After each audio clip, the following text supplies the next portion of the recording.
The member for Warringah. Thank you, Mr Deputy Speaker. I seek leave to move the following motion: that so much of the standing orders be suspended as would prevent the private member's business orders of the day relating to the Climate Change National Framework and Adaptation and Mitigation Bill 2021 and the Climate Change National Framework for Adaptation and Mitigation Consequential and Transitional Provisions Bill 2021, standing in my name, be called on immediately, debated together and given priority over all other business for final determination of the House. Is leave granted? Leave is not granted. The member for Warringah.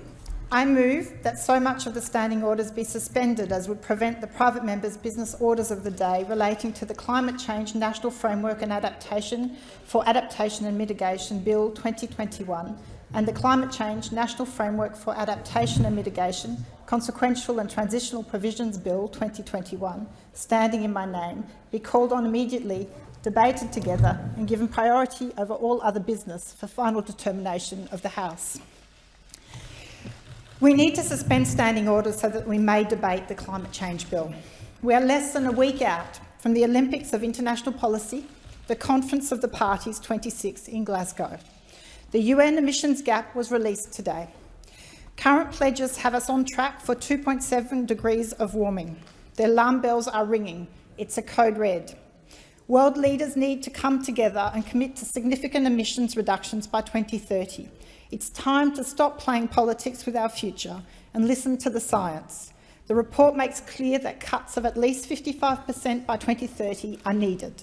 The world needs an orderly transition away from fossil fuels. Australia needs a plan for an orderly transition away from fossil fuels, but we don't have one. Yesterday, we were presented with a slideshow of graphs and no new commitment by 2030. No increasement investment in clean technologies, no education or training program to assist workers and communities worried about their future.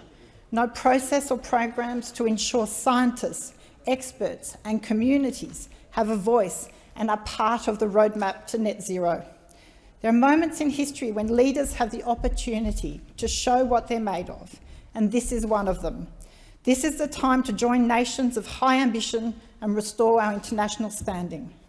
I welcome the government's commitment to net zero by 2050, and I thank all those who have campaigned relentlessly and pushed for that minimum commitment.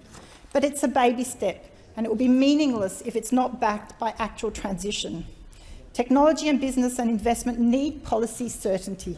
That is the purpose of Parliament, to ensure that we have a robust debate and pass legislation that addresses the challenges ahead. We need to set Australia up. That's why it's so urgent that we debate and vote on the climate change bills. We must legislate a clear framework to enable a clear, sensible, cost-effective transition, one that is based on expert advice, that listens to the regions and impacted communities.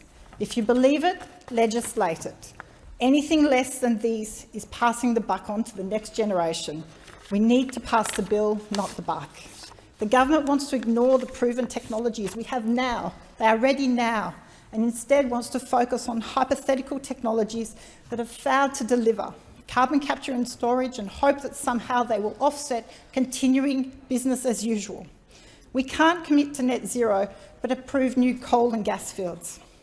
We can't present a 129-page pamphlet to address the biggest security, economic and environmental threat we face. To put things in perspective, the United Kingdom's plan, as required under their Climate Change Act, is 21 documents, some 1,868 pages long. It has heat pump grants, EV incentives, ending gas boiler and fossil fuel-powered vehicle sales. It's Treasury reviewed and the Climate Change Committee approved. It has a pathway for every sector to 2037. What does Australia have? We have a 15-page PowerPoint and a 129-page information brochure that is empty of actual substance. That's why this motion needs to pass so that we can debate the climate change bill. It's very important that we put this behind us. We need to lock net zero into law and a framework that will ensure proper planning, accountability, integrity, transparency and the most efficient pathway possible. That's what these bills deliver. It's worked overseas. It is a proven model. The United Kingdom has had their Climate Change Act since 2008. It has directly contributed to emissions reduction and their transition to low emissions technologies.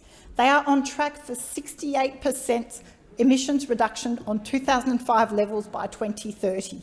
Their framework works, and that's why we need it as well. Our economy is badly exposed to climate impacts. Simultaneously, it's uniquely positioned to thrive in a net zero world. Deloitte Access Economics have forecast that there would be 880,000 fewer jobs by 2070 if we leave climate change unchecked. The Business Council of Australia has commissioned Deloitte to model what would happen if we do act. Remarkably, we can add $890 billion to the economy, almost 200,000 jobs, and households would be $5,000 better off per year.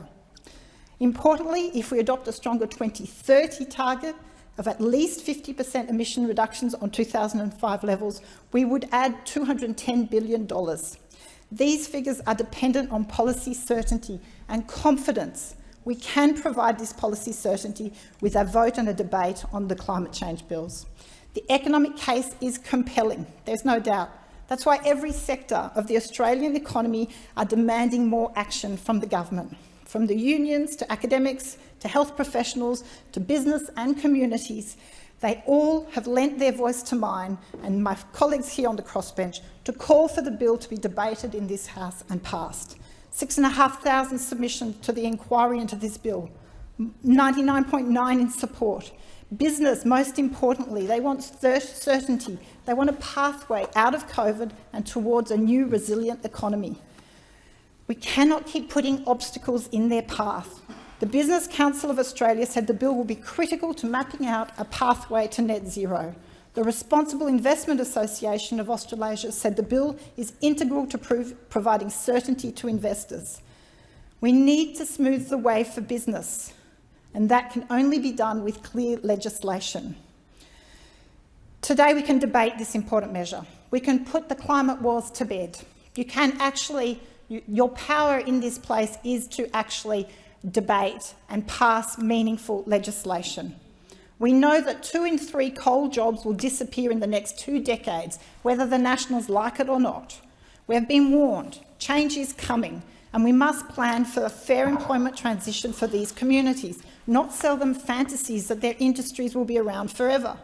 We must protect people, not old industries.